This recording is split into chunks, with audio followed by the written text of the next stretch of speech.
esta denuncia aquí en la conferencia matutina de cómo a partir de que la ministra Norma Piña asume la titularidad de la Suprema Corte de Justicia de la Nación, pues prácticamente ha habido ya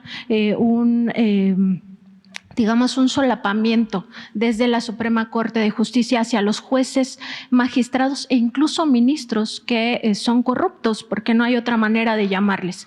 Y en ese sentido, pues ya las evidencias de esta corrupción han quedado expuestas, se están prácticamente liberando no solo las cuentas bancarias de delincuentes de cuello blanco, sino a los propios delincuentes de cuello blanco se les está dejando en la calle, a pesar de todo el trabajo que ha costado, pues meterlos en la cárcel. Todos sabemos que estos son traficantes de influencias y que ha sido muy difícil lograr que caigan en la cárcel.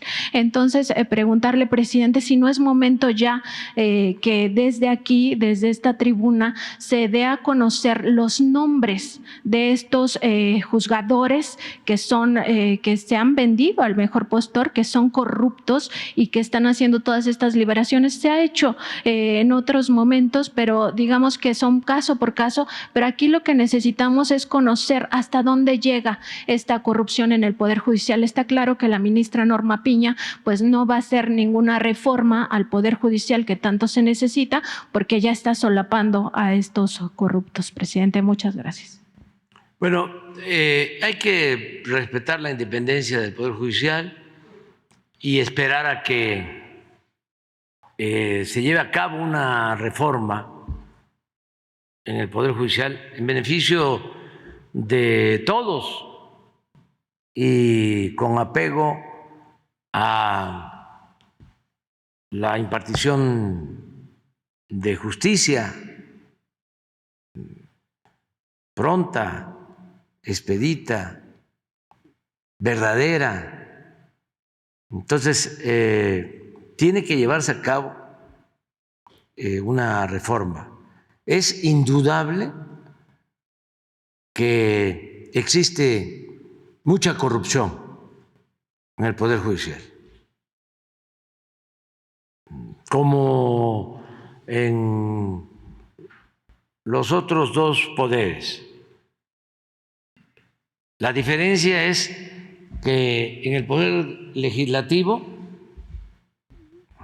ya ha habido cambios. Ya no hay moches como había antes, de que incluso hasta le daban dinero a cada diputado por los votos. Eso no hace falta presentar pruebas, es de dominio público.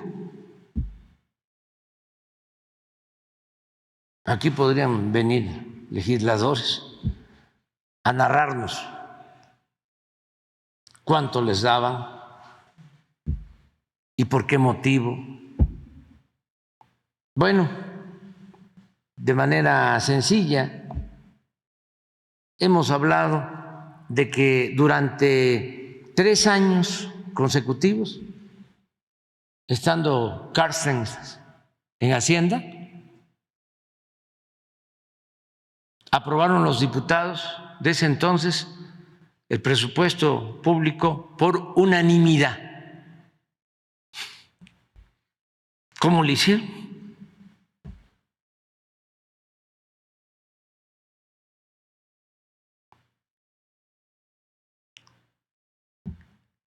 Era un presupuesto para favorecer al pueblo. ¿Se acuerdan ustedes de que haya habido algo así importante? Aumento de salario, incremento a los programas de bienestar, un plan de combate a la corrupción, un plan para establecer una política de austeridad de Estado. Nada, nada. Y posteriormente lo siguieron haciendo. ¿Qué hacían? Entregaban dinero del presupuesto a los legisladores, cuya función no era ejecutar obras, les entregaban oficios de autorización para ejecutar obras. Casi todo el presupuesto para deporte, para cultura y para construcción, reparación de calles y banquetas. Y les entregaban sus oficios de autorización. Iban los legisladores con los presidentes municipales, con los gobernadores, aunque no fuesen de esos municipios, de esos estados, y les decían, aquí tengo esto, este es el oficio, ya para que te den el dinero en Hacienda, solo que me tienes que dar un moche de tanto, un porcentaje, porque usaban una palabrita, bajar recursos, porque yo estoy bajando recursos. Si no me das el moche, el porcentaje, yo escojo la empresa constructora para hacer la obra. Esa es la otra condición. Bueno, eso desapareció, afortunadamente, porque era un mercado, un tianguis de corrupción. Cada vez que se iba a aprobar el presupuesto, llegaban presidentes municipales, gobernadores, les llevaban a los diputados comida en abundancia. Y ahí se hacían todos los enjuagues. No solo les daban a los diputados en lo individual, sino a los encargados de grupo, para que ellos manejaran el presupuesto. Eso ya no, hay que reconocerlo. En el caso del Ejecutivo, estamos limpiando de corrupción y hay un plan de austeridad. No se permiten los lujos. Pero en el caso del Poder Judicial no ha habido cambios.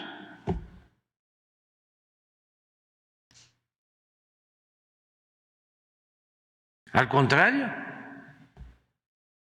lo que está saliendo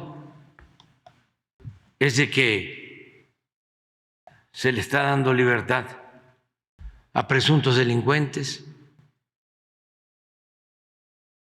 de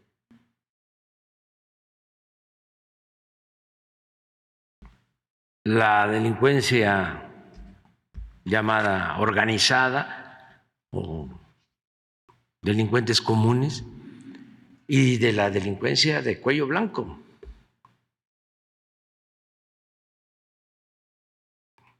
Porque son dos fuentes de corrupción, lo que tiene que ver con el narcotráfico y lo que tiene que ver con el robo en los gobiernos.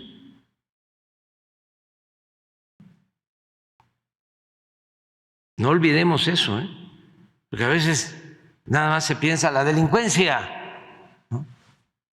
Los capos o jefes de grupos o de carteles, y la otra delincuencia, que no perdían ni siquiera su respetabilidad.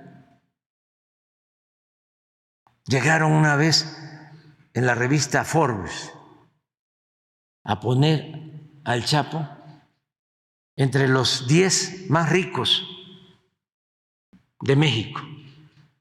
Yo dije, no, sí tiene, pero hay políticos corruptos que tienen muchísimo más. o traficantes de influencia. O sea, nos engañaban. Es como lo de los impuestos. No pagan impuestos los ambulantes, los de la economía informal. Ese es el problema. Por eso no hay recaudación. Puro cuento. No pagaban impuestos los de arriba, los grandes empresarios, los grandes banqueros, las grandes corporaciones. Esa era la defraudación fiscal mayor. Es como esto, de que no aumentes el salario porque ahí viene la inflación. O lo que dijo el anterior secretario de Hacienda, de que si aumentaba la gasolina, no afectaba al pueblo porque la mayoría de la gente no tenía automóviles.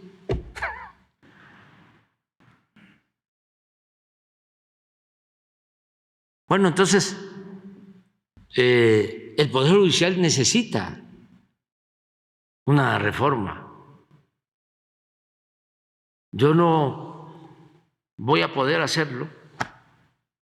Eso le va a corresponder a quien me sustituya, porque el Ejecutivo podría, de dos maneras, llevar a cabo un cambio o iniciar un proceso, si es que no lo llevan a cabo al interior del Poder Judicial, que podrían hacerlo ellos mismos. Para eso es la judicatura. Es una institución del Poder Judicial para vigilar el recto proceder de jueces, de magistrados, de ministros. Nada más que esa institución no hace nada.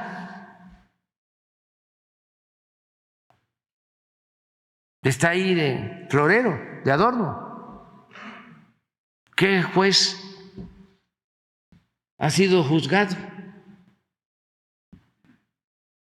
Deben de ser como 2,000, 1,500, 2,000 jueces. ¿Qué magistrados? No.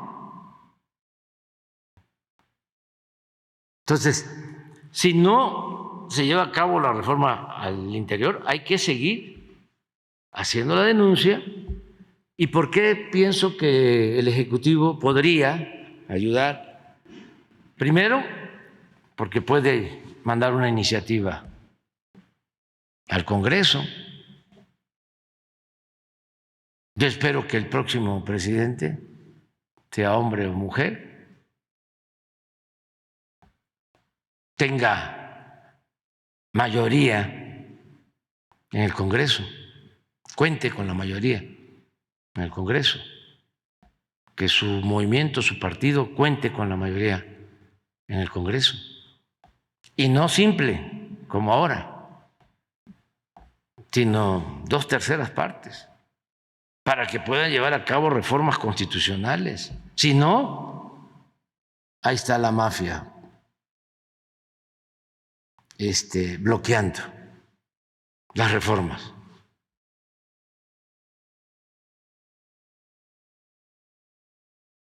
Entonces, sí podría hacer una reforma constitucional. Nosotros no vamos a poder, primero por el tiempo y segundo, porque no tenemos 2/3 partes. Otra posibilidad es que el titular del Ejecutivo es el que propone las ternas para el cambio de ministros cuando se van venciendo sus tiempos, sus periodos. A mí me tocaron 4, proponer 4. No me fue muy bien, que digamos, porque mi propósito era, lo pensé, dije, no voy a enviar una iniciativa porque se debe de respetar la independencia del Poder Judicial. Pero sí puedo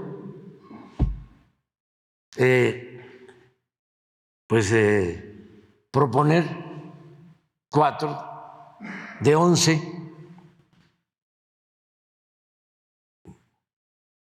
y lograr con ellos impulsar de arriba hacia abajo, aunque no es fácil, la renovación en el Poder Judicial. No pude, me equivoqué con los que propuse, no todos, ¿no? Desde luego. No, pero qué tal que tenga mejor suerte quien va a sustituirme, hombre o mujer. Le va a tocar creo que 4.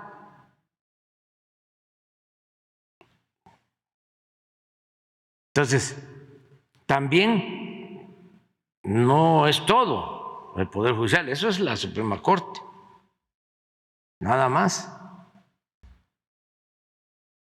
Pero son las 2 vías, ¿no? Una reforma constitucional o que se tenga mayoría de ministros, mujeres y hombres, íntegros, no empleados del poder económico o del poder político, sino verdaderos impartidores de justicia, incorruptibles.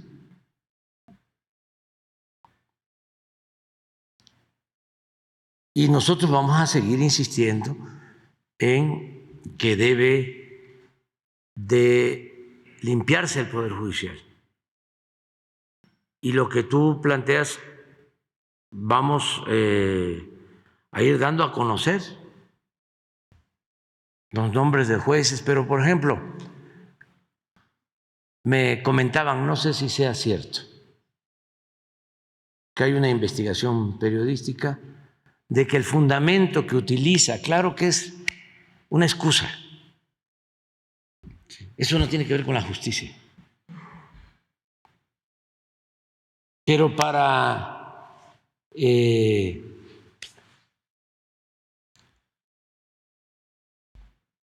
tomar la decisión de descongelar las cuentas de la esposa de García Luna, utilizan una tesis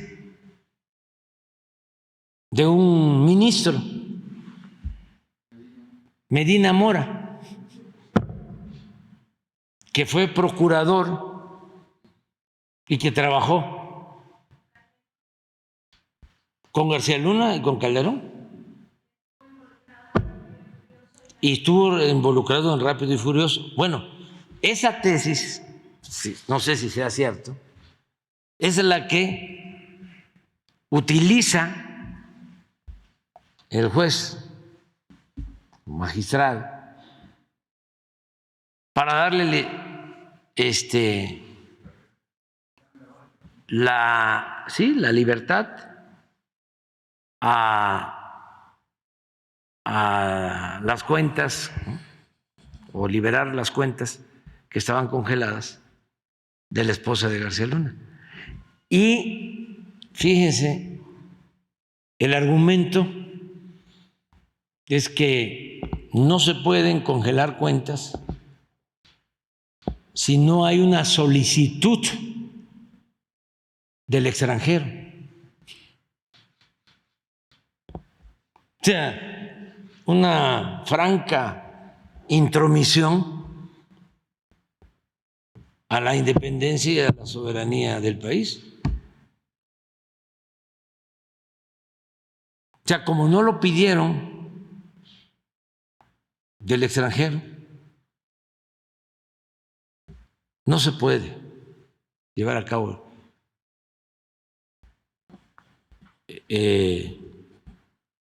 la retención o congelar esas cuentas. Pero todo está así. Entonces sí se requiere un cambio. Y hay que seguir denunciando y dando a conocer los nombres de los que actúan de esta manera, ¿no? No todos en el Poder Judicial, pero sí es un poder del viejo régimen, es un poder que no cambió,